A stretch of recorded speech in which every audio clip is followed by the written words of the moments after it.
behalf of the Commanding General, 1st Marine Division, Major General Daniel O'Donoghue, and the San Francisco Fleet Week Association, welcome to this tribute concert by the 1st Marine Division Band, under the direction of Chief Warrant Officer 3, Stephanie Wire.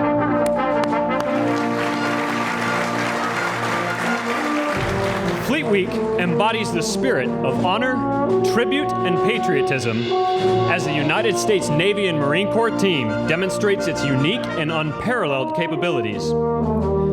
It is also an opportunity to honor the more than 600,000 men and women who have given their lives in service to our great nation since before its inception. This week, you will witness demonstrations of the most awesome fighting force the world has ever known. But for now, we ask you to join us for this 1 hour as we salute our fallen. Join us as we honor these brave Americans and their families.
Ladies and gentlemen, please rise for the playing of our national anthem.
Once again, Good evening, and welcome to this evening's concert. Tonight, we join together in something that is much more than a patriotic tribute. Tonight, we go behind the scenes, deep into the threads of the fabric that weaves us together as a nation. It is the shared experiences, memories, grief, and pride that unite us one to another. At this very moment, over 1.4 million men and women are currently serving this country in our armed forces, each and every one supported by proud parents, brothers and sisters, aunts and uncles. Each family member cautiously aware that their son or daughter, sister or brother, is or could soon be in harm's way. And although they are missed at home, often thought of and prayed for, they are supported by hearing things like, "We're so proud of you. Keep up the good work. And of course, we love you." There are many tears shed for them while they are away, but even those are kept quietly in the hearts of their family members back home. The grace to lovingly support their soldier, sailor, airman, or Marine cannot be understood by those who haven't experienced it, but it is this amazing grace that allows us to serve without hesitation or regret.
Never knew I could love that much.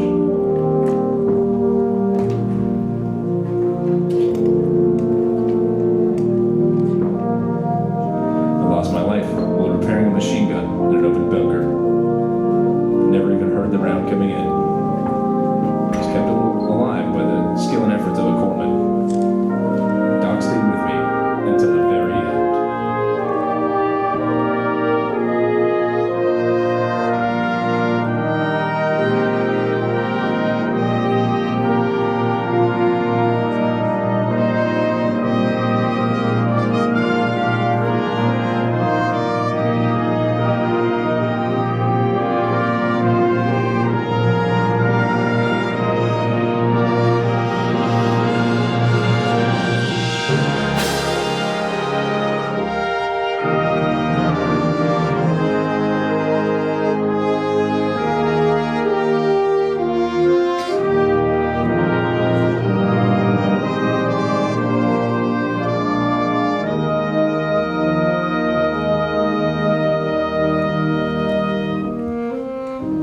Precious daughter Kelly, Daddy won't always be at your recital, your cheerleading camps, or walking you down the aisle. I'll always be your dad. I love you with all my heart. I gave my life so you won't have to worry when you board a plane or enjoy a concert. Not on my watch. I love you, Kelly.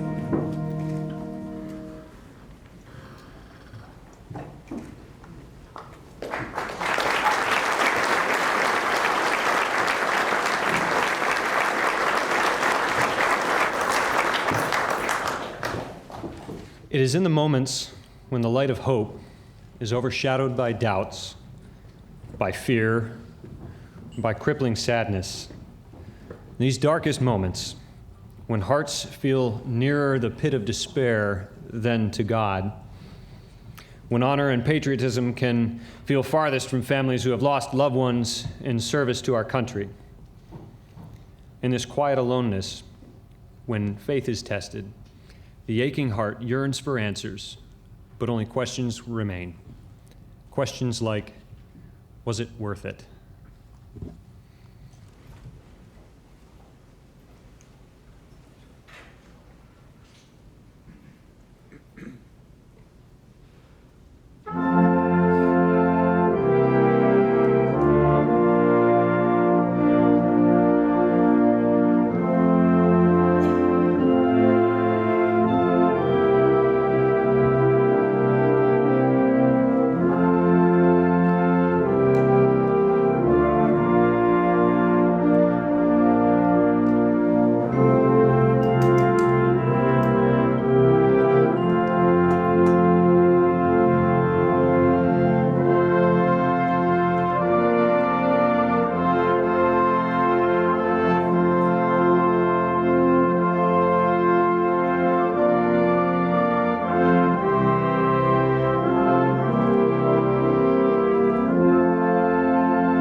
Going to be a Marine. No doubt.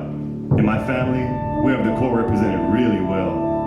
My dad, my big brother, my uncle. In my family, you're either a Marine or you're not. Never found the not part very attractive.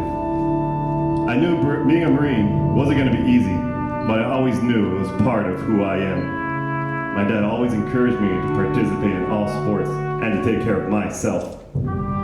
He told me being in the best possible shape would help me as a boot. It sure did. I became a United States Marine on 23 February 2001 at MCRD San Diego, which was the proudest day of my life. My whole family was there.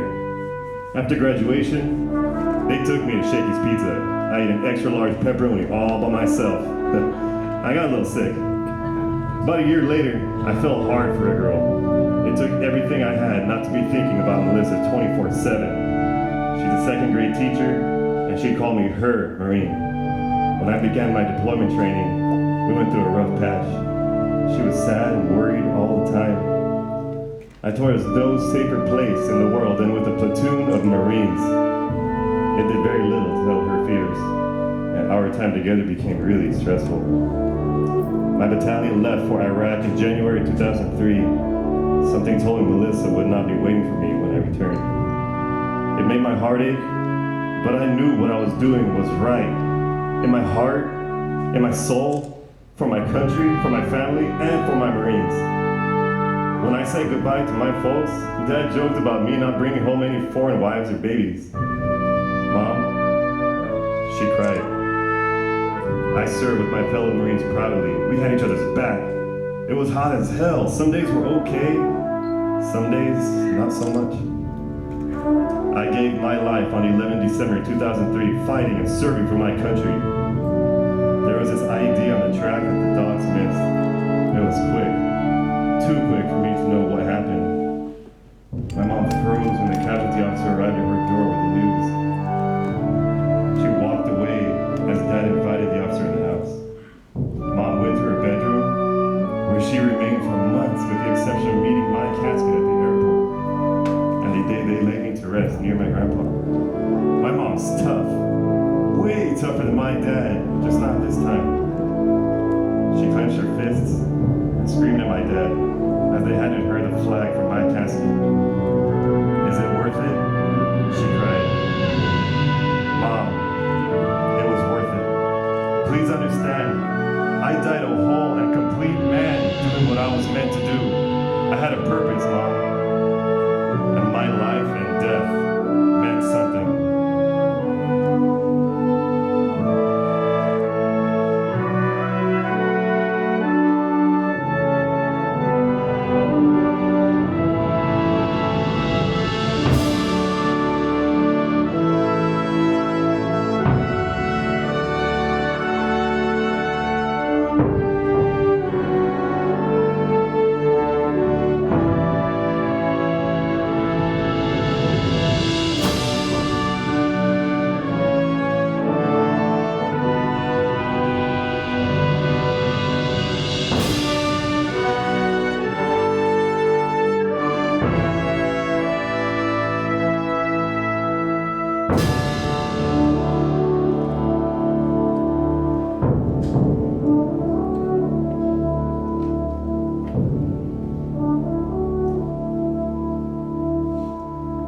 I miss you, Mom. Please be proud of me.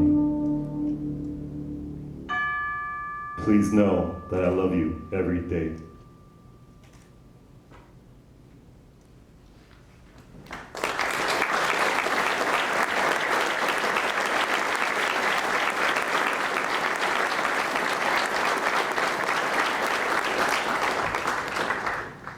Ever since September 11th, 2001, our nation has been at war. And in those 16 years, countless thousands of Americans have answered their nation's call and have marched off to the sound of the guns. Unfortunately, freedom is not free. Rather, it comes at a very heavy cost. In their memory, lest we forget, the band, under the direction of our enlisted conductor, Gunnery Sergeant Gary Robison,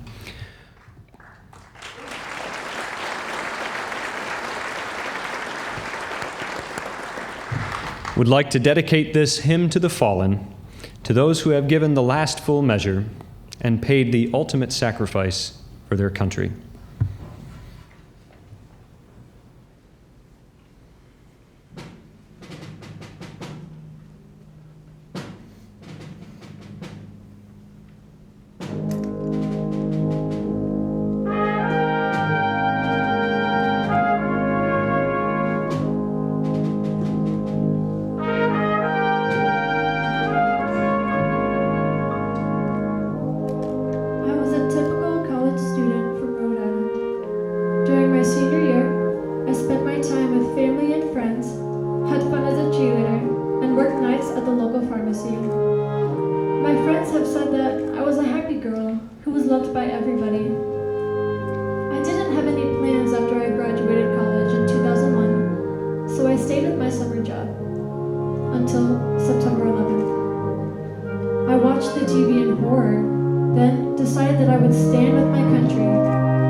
sure that he didn't know that we just finished our dangerous assignment. I'm sure that he didn't know that I had promised my mom that I was going to come home safely. I'm sure that he didn't know that I spent the last month doing everything I could to improve relations between our cultures. All I want to know is why, out of all the vehicles in our convoy, he targeted mine. All I do know is that I served my country, I gave everything I had, and that I have no regrets.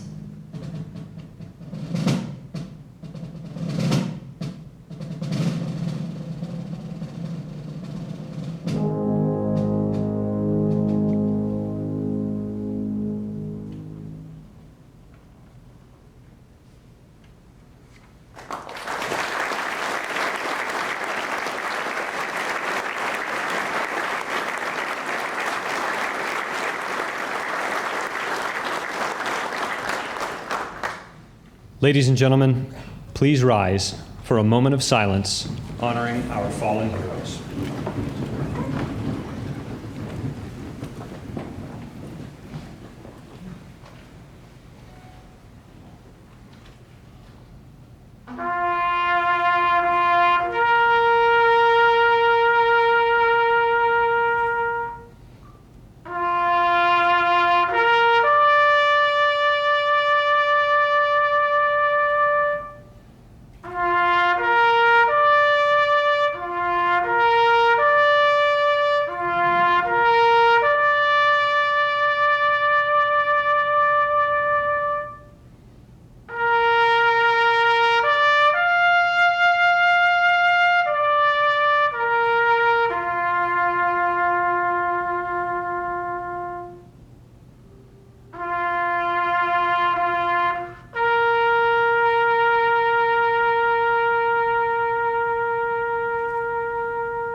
Thank you. Please be seated.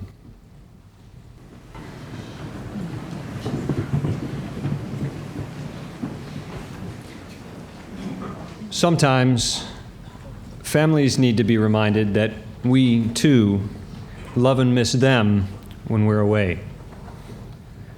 Oftentimes, the schedule and the difference in time zones make it difficult to connect with our loved ones back home, and it can feel as if we're even further away than we really are.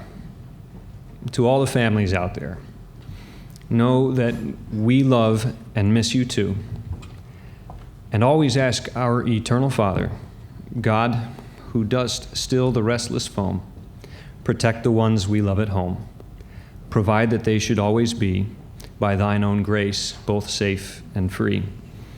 O Father, hear us when we pray for those we love so far away.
The monologues that we've heard tonight are, for all intents and purposes, fictional.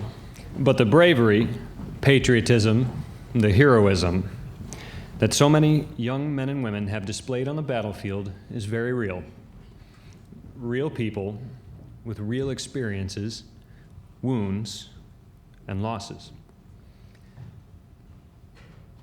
Reflecting on that, it makes me proud to be an American, knowing that so many brave folks, fully aware of what could lie ahead, have gone before me to defend yours and my freedom, and that so many more are willing to stand up next to you and me today and tomorrow to keep our American dream of freedom alive.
Nice job, Staff Sergeant Brooks.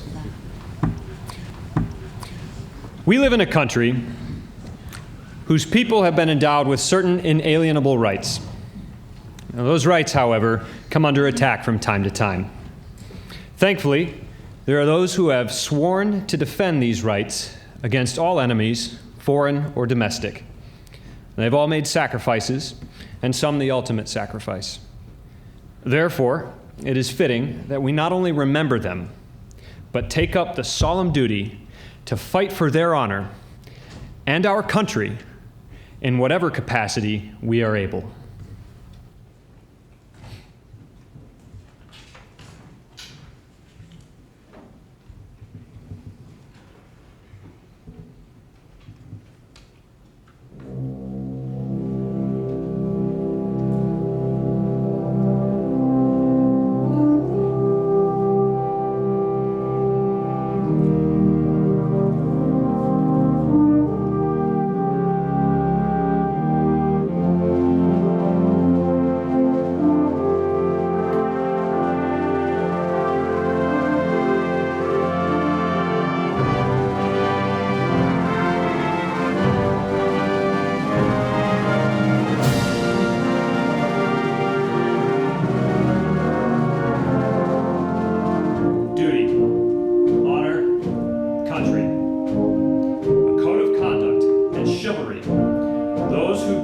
this beloved land. An ideal so noble that it arouses a sense of pride and yet humility. An expression of the ethics of the American man at arms.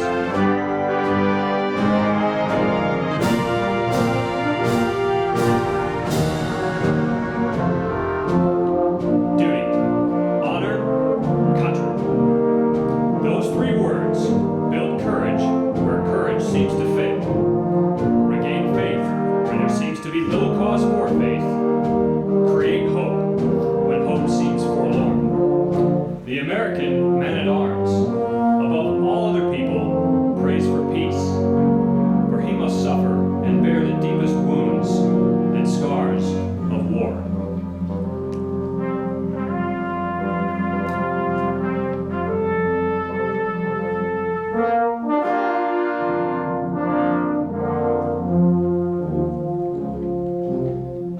Duty, honor, country.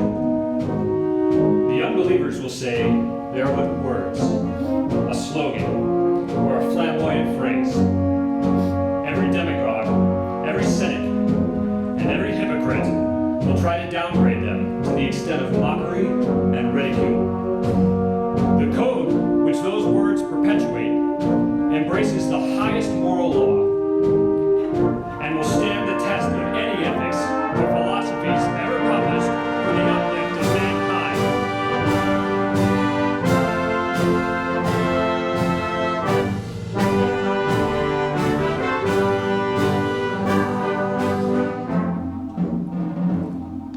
Around 1,000 campfires, on 100 battlefields, listening for the witching melody of faint bugles blowing reveille, far-off drums beating the long roll. This is the story of the American man-at-arms. His name and fame are the birthright of every American citizen.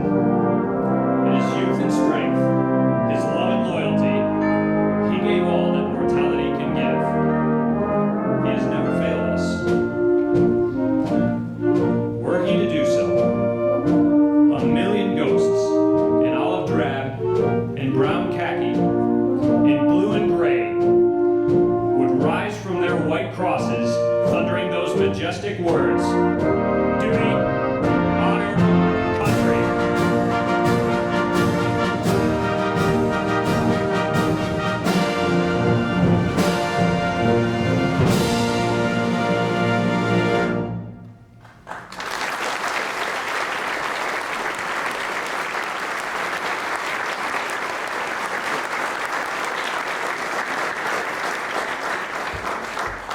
As we begin to close this evening's performance, I would like to extend our heartfelt appreciation for all the support that you've shown us, and by extension, the roughly 1.5 million young men and women who have dedicated their lives to serving their country. The reason we are able to celebrate this occasion, and others like it so closely associated with the American way of life, is due in large part to our men and women in uniform. Bearing that in mind, we would now like to pay tribute to all Americans who have served or are currently serving in the armed forces, who have selflessly devoted their lives to the security of the American people. If you have served, are currently serving, or would like to honor someone's service, we invite you to stand and be recognized when your service song is played. If for any reason you are unable to stand, please know that an entire nation is grateful for your dedicated service to our country.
United States Air Force.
Entrusted to us, and we pledge ourselves to adhere to the standards of excellence expected of us. We are proud to claim the title of United States Marine.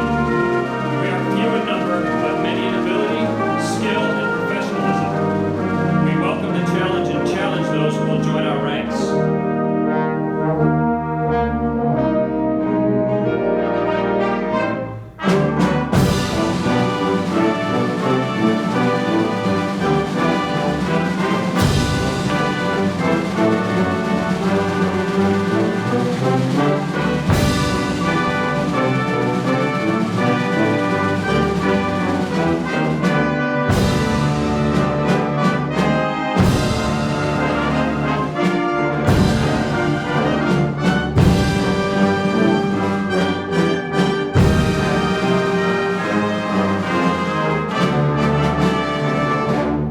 We are the few, the proud, your United States Marines.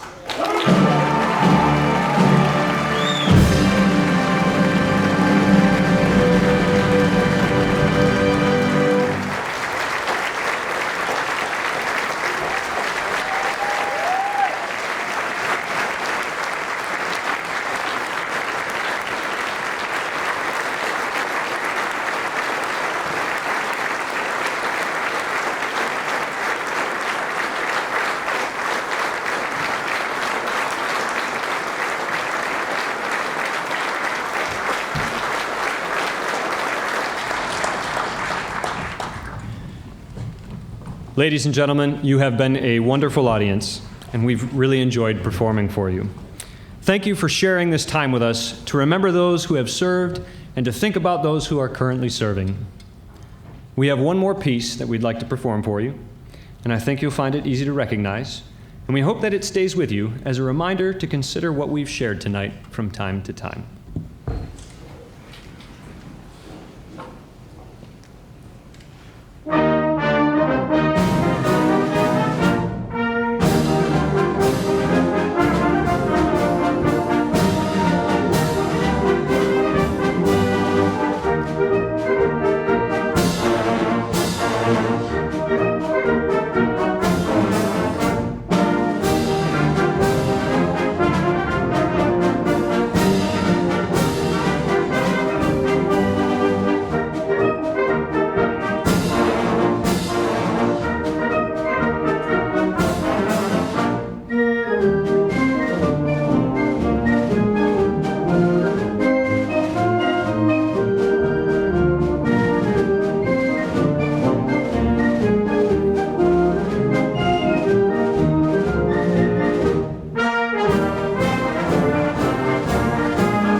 On behalf of General O'Donohue, the Fleet Week Association, Miss Wire, Gunny Robinson, and myself, all of us on stage, thank you for spending your evening with us. We hope you had a great time. God bless you. Good night.